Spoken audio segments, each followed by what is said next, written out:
The biblical story of King Solomon and the Queen of Sheba is a wonderful story about great wealth, wisdom, and most importantly, favor and blessings from the Most High God. In 1 Kings chapter 3, King Solomon went to Gibeon, and the Lord appeared to him in a dream by night and said, "Ask, what shall I give you?"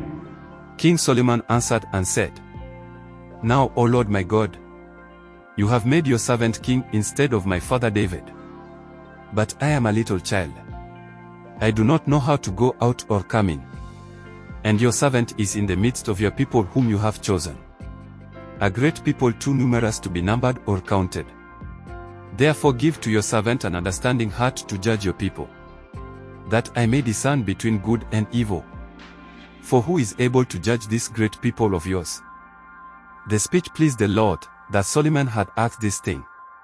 And God said unto him, "Because you have asked this thing, and have not asked long life for yourself, nor have asked riches, nor have asked the life of your enemies, but have asked for understanding to discern justice, behold, I have done according to your words. I have given you a wise and understanding heart, so that there has not been anyone like you before you, nor shall any like you arise after you. And I have also given you what you have not asked, both riches and honor, so that there shall not be anyone as you among the kings all your days."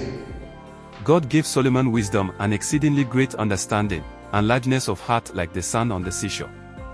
Thus Solomon's wisdom excelled the wisdom of all the men of the East and all the wisdom of Egypt. For he was wiser than all men, than Ethan the Ezrahite, and Heman, Calcol, and Dada, the sons of Mahor, and his fame was in all the surrounding nations. He spoke 3,000 proverbs, and his songs were 1,005. Also he spoke of trees, from the cedar tree of Lebanon even to the hyssop that springs out of the wall. He spoke also of animals, of birds, of creeping things, and of fish. And men of all nations, from all the kings of the earth who had heard of his wisdom, came to hear the wisdom of Solomon. Now when the queen of Sheba heard of the fame of Solomon concerning the name of the Lord, she came to test him with hard questions.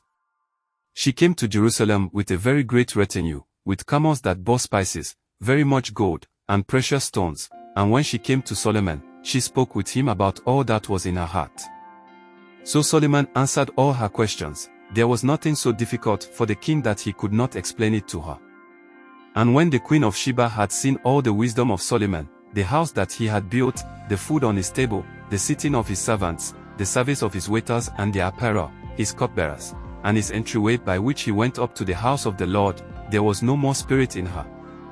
It was a true report which I heard in my own land about your words and your wisdom. However, I did not believe the words until I came and saw with my own eyes, and indeed the half was not told me.